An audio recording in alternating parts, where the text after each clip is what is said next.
que está baseada no livro dos Juízes. Hoje nós chegamos no capítulo 11. E nós vamos ler dos versos 29 ao 34. Não vamos ler o capítulo todo, mas faremos um posicionamento contextual do texto para que nós possamos entendê-lo. Então, Juízes, capítulo 11, dos versos 29 ao 34. O texto sagrado diz o seguinte: Então o Espírito do Senhor veio sobre Jefté. Ele atravessou Gileade e Manassés, e passando por Mispá de Gileade, foi até os filhos de Amon.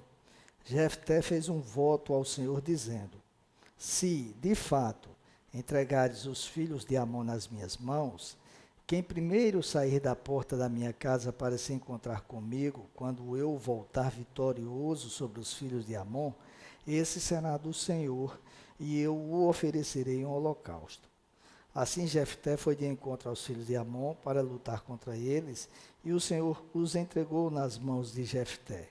Ele os derrotou desde Aroer até as proximidades de Minite, 20 cidades ao todo, e até Abel-Queramim.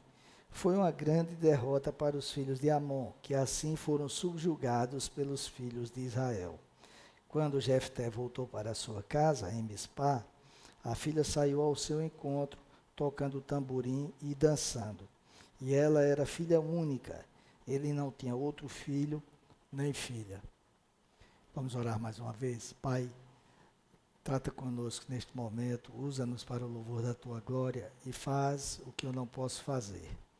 Eu oro no nome de Jesus. Amém. Meus amados, na semana passada nós vimos no capítulo 10 o quanto Deus usou Gideão como juiz e como ele, Gideão, também cometeu falhas. Afinal de contas, todos os juízes eram humanos, portanto, tinham falhas.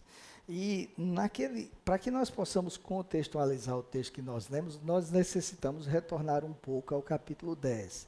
E nós vamos ver lá que o capítulo relata que após a morte de Gideão, Israel teve 2 outros juízes. Nós sabemos que Israel foi criada como nação para ser teocêntrica, ou seja, ser governada pelo Senhor. Então, diferentemente das outras nações, ela não tinha rei, tinha juízes. Deus levantou juízes porque o povo estava se desviando dos seus caminhos. Então, todas as vezes que o povo se desviava, e esta é a tônica do livro dos Juízes, e o povo sofria nas mãos dos inimigos, clamava ao Senhor, o Senhor levantava um juiz que libertava a cidade das garras dos inimigos, e o povo seguia obedecendo as ordens ou as orientações daquele juiz, e quando ele morria, o povo se desviava novamente, era uma espécie de círculo vicioso. Então, com a morte de Gideão, o capítulo 10 diz que 2 outros juízes foram levantados por Deus. Um se chamava Tola e era da tribo de Issacar, morava na região de Efraim e julgou a nação por 20 anos. Isso você vai encontrar no capítulo 10, nos versos 1º e 2º. O outro, o sucessor de Tola, se chamava Jair, que era de Gileade e foi juiz por 22 anos, está no capítulo 10, verso 3º. Então, nós podemos inferir, por essas informações, que durante 44 anos a nação andou em paz, obedecendo os ditames do Senhor, seguindo os ensinamentos daqueles juízes. No entanto, após a morte deles, como sempre acontecia, Israel tornou a fazer o que era mal aos olhos do Senhor e adorou deuses pagãos. Capítulo 10, verso 6. Eu estava outro dia reunido com a EDG, trabalhando na questão do encontro de casais, e a gente sempre tem uma meditação antes da reunião, e eu estava conversando que quando a gente lê sobre os reis de Israel, a gente vai sempre ouvir, ou melhor, sempre vai ler o seguinte relato: e fez o que era mal aos olhos do Senhor, ou fez o que era bom aos olhos do Senhor. o que mostra que o importante é como o Senhor vê, e não como a sociedade vê. Às vezes a pessoa pode até estar fazendo algo que é louvável pela sociedade, mas não é pelo Senhor. E nós temos que nos lembrar que nós temos que agradar ao Senhor.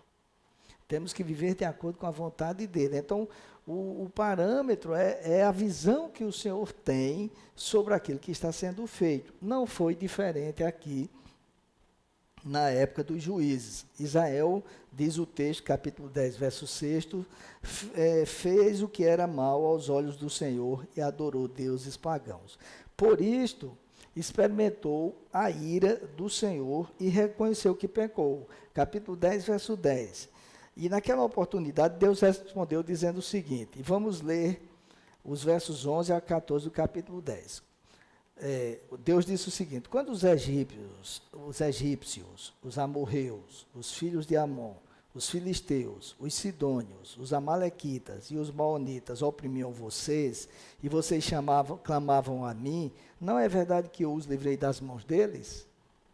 Mas vocês me abandonaram e serviram outros deuses, por isso não os livrarei mais. Vão e clamem aos deuses que vocês escolheram, que eles os livrem no tempo do aperto.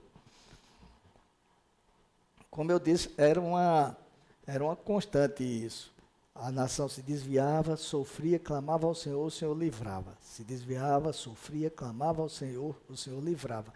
Aqui, o Senhor disse o seguinte: olha, eu não já livrei vocês tantas vezes, por que é que vocês agora vêm clamar a mim? Não vou mais livrar vocês não, vão atrás dos deuses que vocês escolheram, que eles os livrem.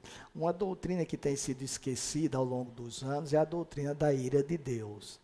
Esquecida que eu digo porque não é muito difundida nas igrejas, porque as pessoas acham meio que incoerente, eu já falei isso aqui diversas vezes, que o Deus de amor se ire. E por que as pessoas acham incoerente? Porque veem a doutrina da ira de Deus da forma que nós vemos a ira de qualquer pessoa, retributiva, raiva, vingança. E não é assim com Deus. A ira dele é a justiça dele sendo aplicada. O inconformismo dele com o pecado faz com que aquilo que está prescrito na sua palavra para quem peca seja aplicado. Quando a Bíblia diz que Deus os entregou nas mãos dos filisteus e dos amonitas, é que Deus permitiu que os inimigos deles prevalecessem sobre eles, até para que eles aprendessem. E por isso Deus disse isso: não vou mais livrar você. Mas o povo insistiu. Tirou os deuses estranhos do seu meio e adorou ao Senhor.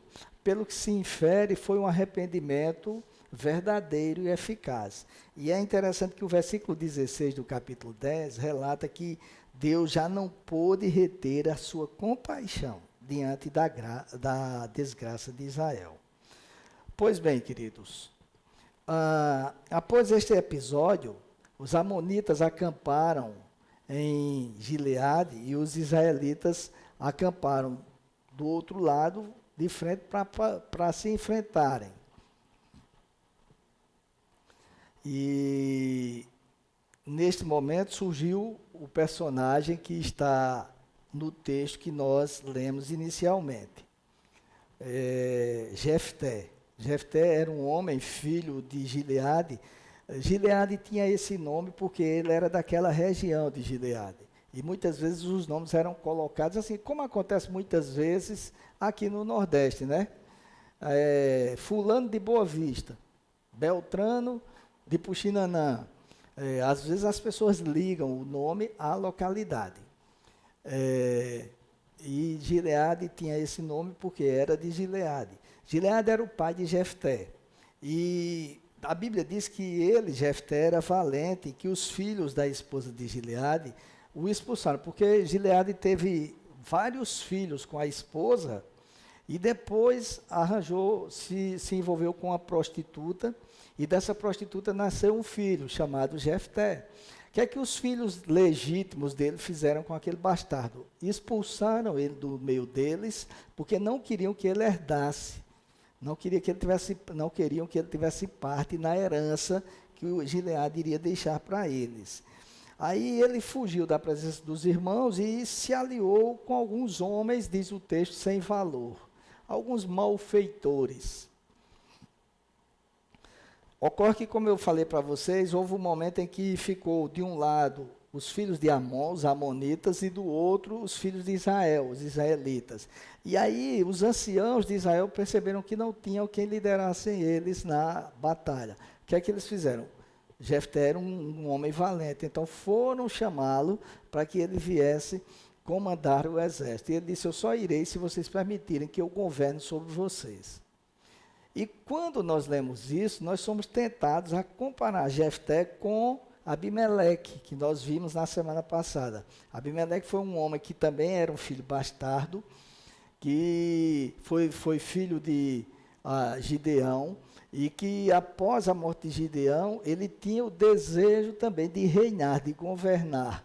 Mas só que a diferença entre Abimeleque e Jefté foi que Abimeleque usou a força, era um tirano, um déspota. E Gideão negociou, eu vou. Jefté negociou. Se vocês me permitirem que eu governe sobre vocês, eu irei. E os anciãos permitiram e ele foi para a guerra. E quando lá chegou, ele mandou primeiro um recado ao rei amonita, dizendo, por que é que vocês vêm nos atacar? Qual a razão de vocês estarem nos atacando? E o rei amonita disse, é que vocês estão ocupando uma terra que é nossa. E o rei não tinha conhecimento nenhum. Foi preciso Jefté explicar ou relembrar, talvez, se ele tivesse esquecido, penso que ele não tinha conhecimento, porque eles estavam naquela terra. Porque o rei disse, quando vocês saíram do Egito, vocês tomaram a nossa terra. Não foi assim, disse Jefté. Nós saímos, tentamos passar no território dos edomitas e eles não deixaram, nós tivemos que rodear. Depois os nossos pais tiveram que fazer isso, porque foi a geração anterior. Depois tentamos passar em outro território, o rei de lá não deixou, eles tiveram que rodear, mas de repente foram atacados por vocês. E vocês, além de atacarem, queriam, como nós vimos em outras mensagens aqui, queriam saquear, mas nós vencemos e Deus nos entregou essa terra. Então, nós não tomamos, foram vocês que vieram guerrear conosco. E isto foi suficiente para deflagrar a guerra. O rei não se deu por satisfeito e partiu para atacar Israel. Aí Jefté fez a maior besteira que um homem poderia fazer. Ele fez um voto, e um voto de tolo. Nós lemos que ele disse que se voltasse vitorioso da batalha, ofereceria a primeira pessoa que lhe saísse ao encontro como holocausto ao Senhor. Bom, ele venceu a batalha, e aí voltou para casa feliz, e os vencedores eram saudados com músicas. Quando os exércitos voltavam derrotados, eles entravam cabisbaixos na sua cidade. Mas quando eles eram vencedores, eram recebidos com música. E quem saiu ao encontro de Jefté tocando um instrumento? A filha dele, a única filha que ele tinha. Obviamente, ele entrou em desespero. Ele tinha prometido a Deus que iria oferecer em holocausto a primeira pessoa que aparecesse diante dele. E aí ele disse, você é o motivo da minha tristeza, porque eu fiz um voto e não posso voltar atrás. Então permitiu que ela passasse um tempo lá chorando, e depois ele cumpriu o voto dele e a matou. Bom, penso que eu consegui, é muita falta de modéstia dizer isso, mas penso que eu consegui contextualizar, colocar vocês na cena. Deste relato, existem algumas lições para nós. Embora o contexto fosse totalmente diferente, mas nós podemos extrair princípios que lá estão para as nossas vidas aqui. E o primeiro dele, a primeira lição que permeia todo o livro dos Juízes é o quanto Deus é misericordioso. O povo se desviou, como nós vimos, adorou outros deuses e provocou a ira dele. No entanto, quando houve arrependimento verdadeiro, meus amados, arrependimento, é verdade que forçado pelas circunstâncias, né? Estavam sendo oprimidos, mas houve arrependimento, e após Deus dizer tudo aquilo, vão procurar os deuses de vocês, tal, e eles de fato adoraram ao Senhor. O versículo 16 diz que Deus já não pôde reter a sua compaixão diante da desgraça de Israel.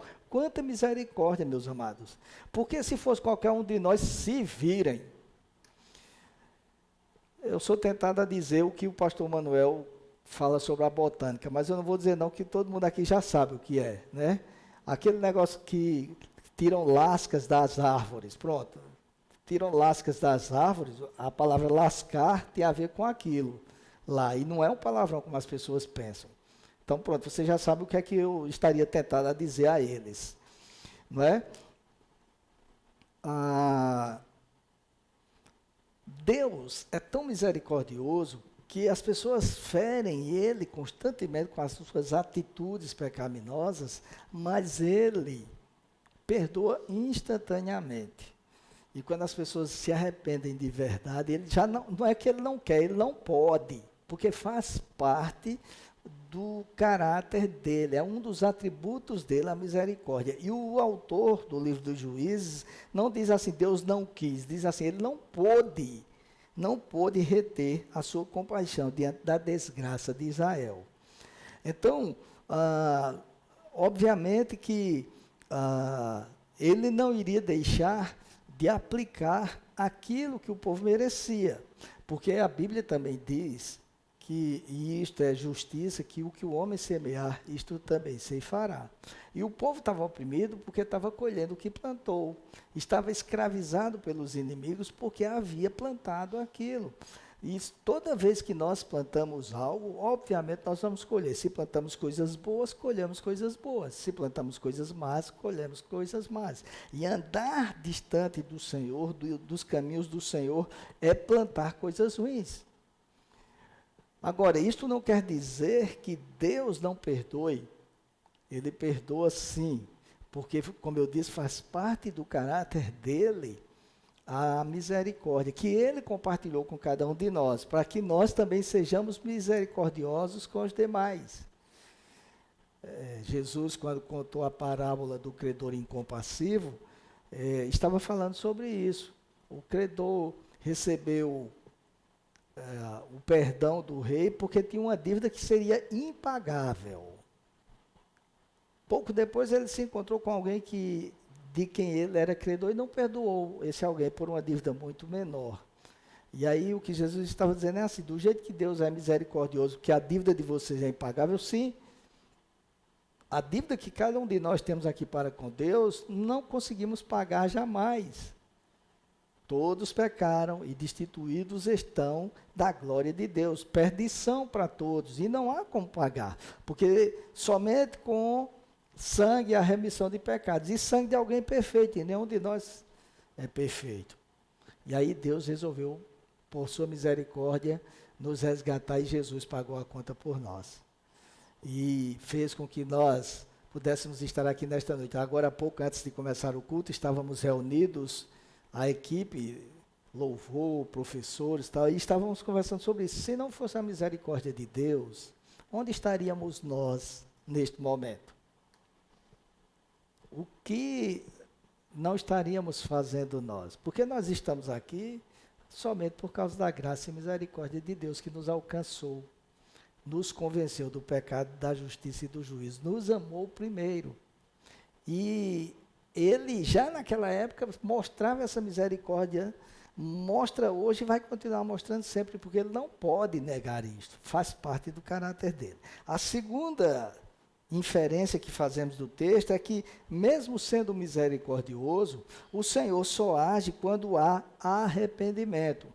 Isto nos ensina que a responsabilidade humana não é anulada. Não é porque Deus é gracioso, amoroso, misericordioso, que eu vou fazer tudo que tiver errado e eu estou tranquilo porque o amor de Deus me alcança. Não, nós temos responsabilidade sim. A soberania de Deus, o fato de Deus ser aquele que escolhe cada um, não anula a responsabilidade do ser humano. Deus é gracioso e é misericordioso, mas se não houver um gesto de arrependimento verdadeiro, ele irá derramar sua ira contra os desobedientes. No entanto, ele não pode, como nós já vimos, e este é o verbo usado pelo autor do livro dos Juízes, ele não pode reter sua misericórdia quando há ações que demonstram verdadeiro arrependimento. A Bíblia diz que aquele que confessa as suas transgressões e deixa, alcança misericórdia. Não é? Porque o arrependimento faz com que nós queiramos parar de fazer aquilo que entristece ao Senhor. Eu já citei isso aqui inúmeras vezes. A Bíblia diz que ele lança os nossos pecados no mar do esquecimento. E aí eu gosto de uma expressão da missionária Judith Kemp, escreveu um livro, Depressão e Graça, há muitos anos, e ela diz assim, que ele joga no mar do esquecimento e ainda coloca uma placa, é proibido pescar, para ninguém ficar revolvendo o pecado de ninguém. Deus é assim, queridos, ele nos resgata da nossa perdição sempre, e nós precisamos nos lembrar disto, para que, primeiro, não queiramos entristecê-lo, e depois para que sejamos sempre conscientes e sinceros de que erramos. Por isso que a gente faz orações de confissão aqui, porque nós erramos, sempre erramos. E os erros se repetem com a frequência incrível. São pensamentos, são palavras, são atitudes e são até omissões. E nós estávamos trabalhando, aliás, Débora ainda está terminando o culto aqui, eu vou correr para pegar as meninas que estão fazendo encontro aqui da igreja. Nós estávamos trabalhando nesse final de semana no EJC, e toda vez que chegava alguma coisa errada na equipe da gente, dava uma raiva medonha, dava vontade de rasgar. O cara está trabalhando para Jesus e já vai querendo arengar. Arengar não é muito novo não, mas vocês entendem o que eu quero dizer. A gente fala tanto, não faça assim, e ainda faz isso. E a gente ainda fica murmurando. Claro que ninguém vai passar a mão, está errado. Mas a reação nossa é uma reação de quem não recebeu a misericórdia de Deus. E eu não sou diferente de nenhum de vocês, e eu tenho certeza que na casa de vocês é assim. Porque, por exemplo, eu sou casado há 32 anos. Imagina aí, Débora, acordando ao meu lado, 32 anos. Eu sei que eu sou bonito, mas sou pecador. E aí, a Érica fica olhando com a cara de quem está concordando.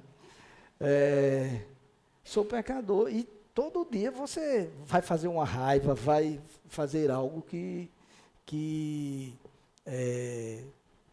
gere alguma ação negativa.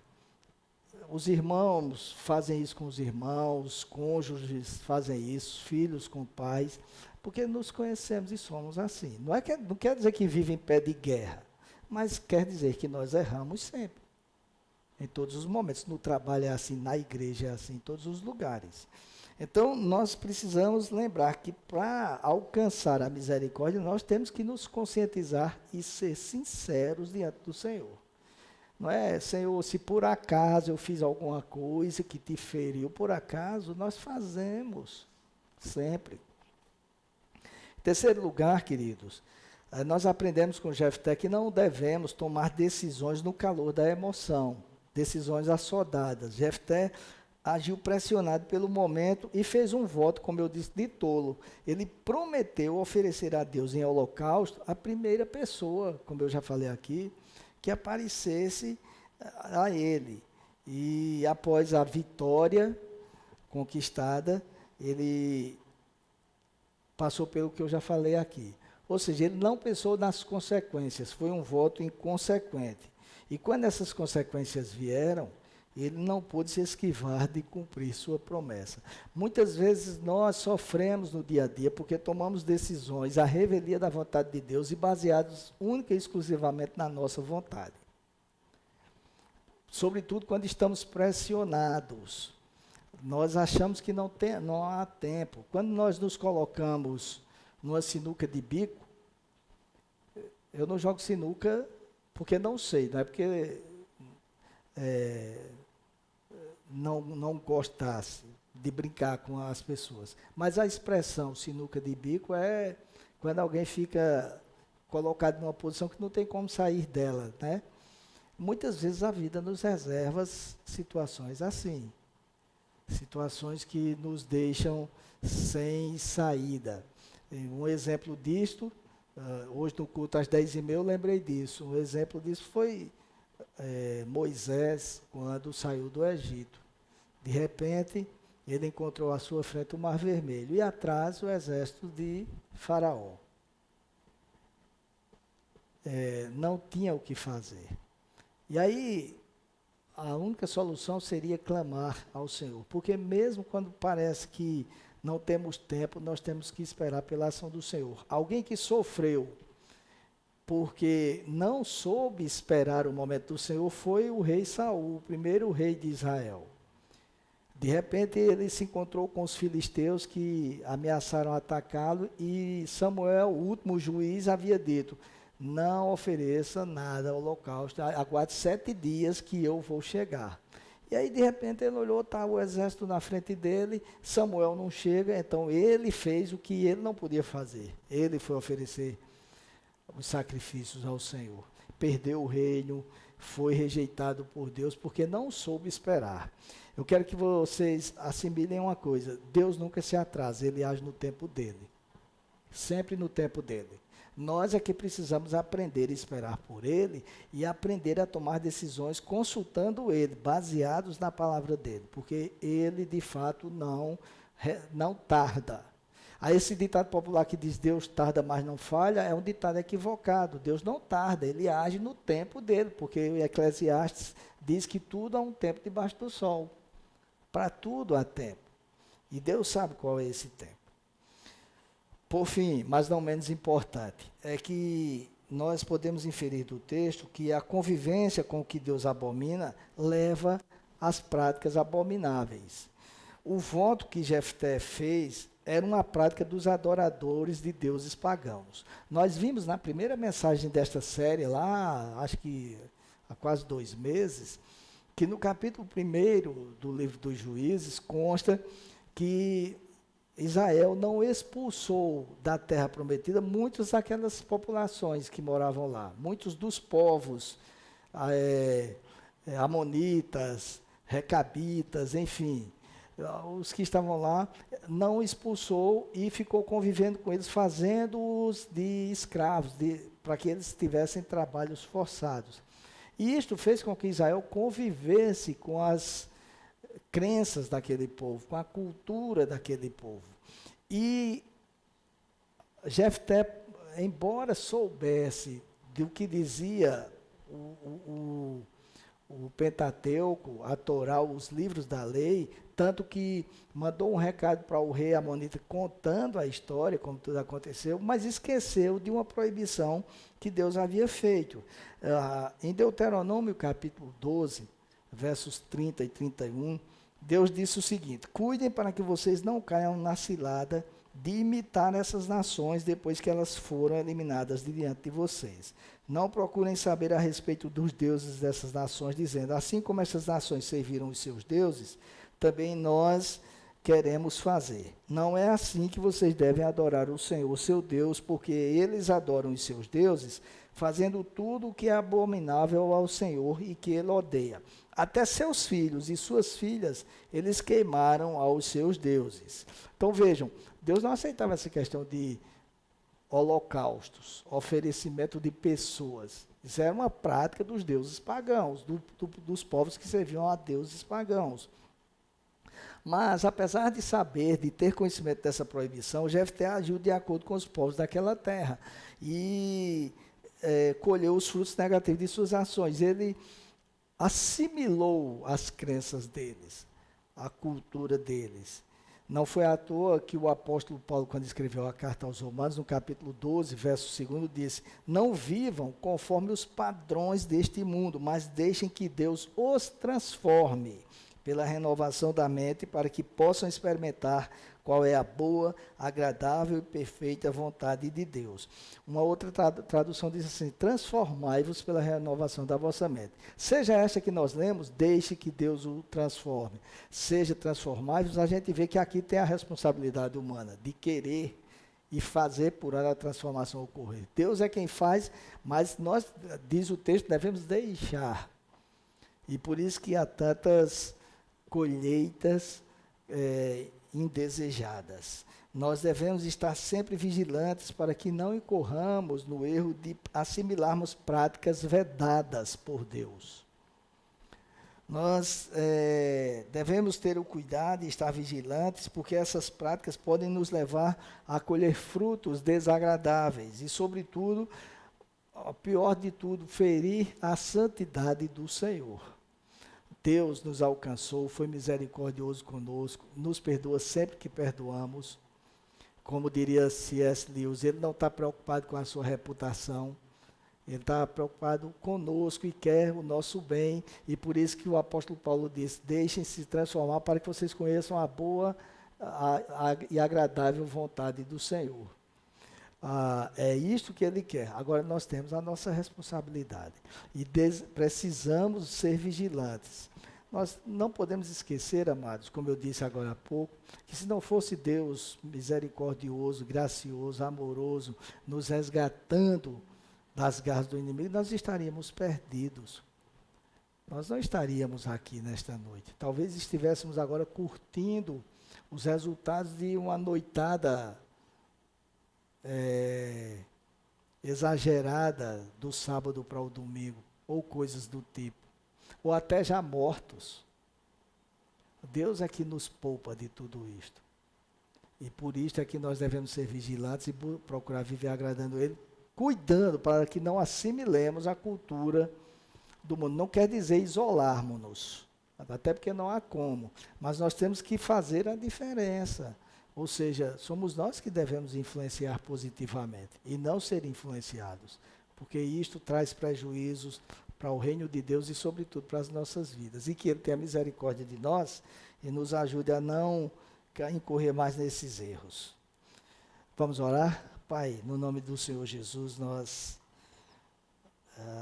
pedimos somente uma coisa, misericórdia para as nossas vidas. Nós que somos tão falhos e que temos uma natureza que insiste em lutar contra o Espírito, precisamos da Tua ajuda sempre. Por isso, mais uma vez, te pedimos que nos perdoe e derrame da Sua graça e da Sua misericórdia sobre nós, já que elas são a causa de não sermos consumidos, porque se renovam a cada manhã.